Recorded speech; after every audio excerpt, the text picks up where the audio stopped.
एक बार महाभारत में कर्ण ने कृष्ण से पूछा कि हे केशव, मेरे ही साथ इतना गलत क्यों हुआ। कभी जब मैं छोटा था तब मैं मातृहीन रहा, माता के होते हुए भी मुझे गंगा में बहा दिया गया। फिर मातृत्व का सुख नहीं मिला मुझे, राधे माँ ने पाला। और जब मैं थोड़ा बड़ा हुआ तो मुझे सूत पुत कह के अपमानित किया गया। कई जगहों पर मुझे सूत पुत कह के अपमानित किया गया। तो ये सब मेरे ही साथ ऐसा क्यों, इतना गलत, जबकि मैं राजा का बेटा था। राजपुत्र होते हुए भी मुझे सूत पुत्र कहा गया। तो ये सब, माता कौंतेय होते हुए भी मैं राधे ही कहलाया। तो कृष्ण मुस्कुराए और बोले कि देखो, मेरे जीवन में कितना कुछ हुआ।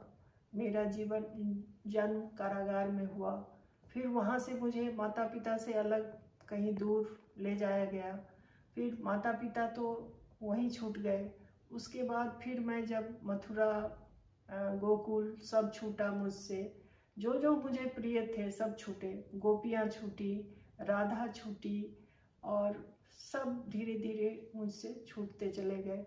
लेकिन फिर भी मैं हर परिस्थिति में अपने आप को संभाले रखा और सुख और दुख दोनों में समभाव रखा, समान भाव। न ही तो सुख में, खुशी में ज़्यादा खुश हो, अति प्रसन्न होना चाहिए, और न ही दुख में अति दुखी होना चाहिए। वो कृष्ण ने हमेशा ही इस बात का हमें ये आगाह किया है कि समभाव, इसे लेकर चलो और अपना कर्तव्य करते हुए और उन विपत्ति में मुसीबतों का सामना कैसे करें, ये कृष्ण ने सिखलाया कि हर एक विपत्ति का हम कैसे उसका सामना करते हैं, इस पर निर्भर है। अपना कर्तव्य करते हुए और अपने अधिकारों की ओर ध्यान न देकर अपना कर्तव्य हमें हमेशा ही आगे बढ़ना चाहिए अपने कर्तव्य के साथ। क्योंकि कृष्ण अपने सारी जिम्मेवारियों को निभाते हुए वो कर्मयोगी की तरह अपना जीवन उन्होंने बिताया, और हमेशा ही दुख में भी मुस्कुराते हुए जीवन उनका सार्थक, ऐसा ही जीवन सार्थक होता है। इसलिए आज के युवाओं को कृष्ण के जीवन से सीख लेनी चाहिए और इन निराशाओं में, डिप्रेशन में ना आकर उन्हें अपना कर्तव्य करना चाहिए। इस बात का रोना छोड़कर कि मेरे साथ इतना गलत क्यों हुआ, मुझे ये क्यों नहीं मिला जबकि मैंने अच्छा ही किया, फिर भी मेरे साथ गलत हुआ।